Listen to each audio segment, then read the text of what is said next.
This is a butter scone, best served with strawberry jam and clotted cream. Join me here on Baking Bad, and I'm going to teach you how to bake this traditional British classic. Let's get stuck in. So I'm going to start by sifting the flour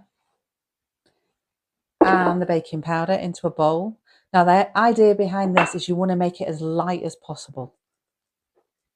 So there we go, that's going in.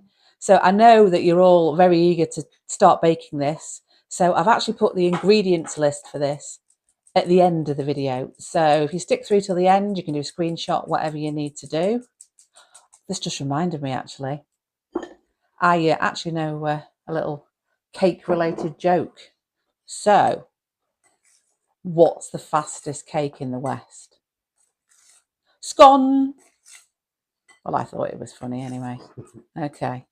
So, I've mixed in the sugar as well. So now I'm going to get the butter. Now this is literally just come out of the fridge, so it's nice and cold. And I'm going to put the butter in there, and then we're going to do what is known as the rubbing technique. So basically you want to cover your fingers in the flour, and then you want to rub the butter in. Now the reason the butter needs to be cold is it needs to come out like breadcrumbs. And if the butter's too warm, it just ends up a bit of a sticky mess, really. So we're just going to keep rubbing like this until we get a breadcrumb consistency. Get your 2 eggs in a bowl and beat them so that it becomes an even consistency. This takes maybe 30 seconds. These are now going to go in here, but I'm going to save about just over a teaspoonful. There we go, because that's going to glaze them when they're ready for the oven. I'm adding the milk in as well. I'm going to take my knife and I'm going to start chopping through the mixture just till it comes together. There we go. So you can see I'm just chopping, a little bit like folding, but I'm using a knife. You can use a spatula. You could even use your hands, really, whatever makes it easier for you. Now with this dough, you want to try and handle it as little as possible. So once this is virtually mixed in, I'll show you the next stage. Once you're happy with it, you want to turn it out onto a floured surface. Now, as I said before, you want to handle this as little as possible, but you want to make sure it's all incorporated. I'm not going to use a rolling pin. I'm literally going to pat this down. You want it about 2 centimetres in height. And then I'm going to take my cutter.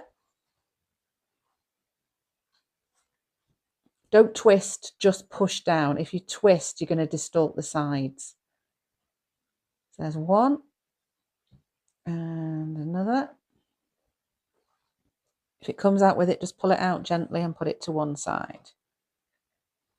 Once I've cut these, what I'm going to do is I'm going to just push this back together again and see if I can get a few more out of it. You should get roughly about 8.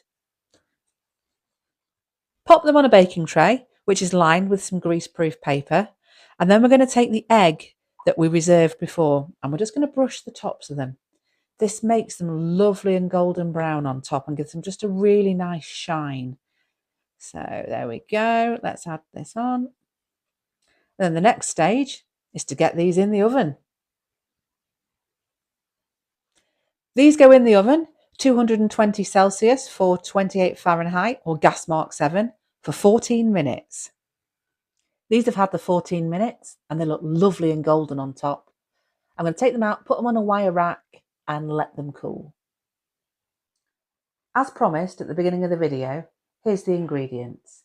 So you're going to need 450 grams or 15.8 ounces of self-raising flour, 75 grams or 2.6 ounces of cold butter that's been cubed, 50 grams or 1.7 ounces of caster sugar, 2 teaspoons of baking powder, 2 large eggs, and 225 ml or 7.6 fluid ounces of full fat or full cream milk. So there they are. I left them to cool and then I filled them with clotted cream and strawberry jam.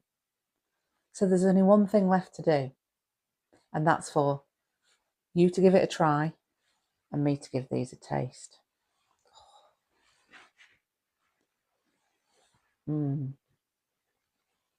So thanks for watching. Don't forget, hit subscribe, give us a thumbs up and join us for our next video.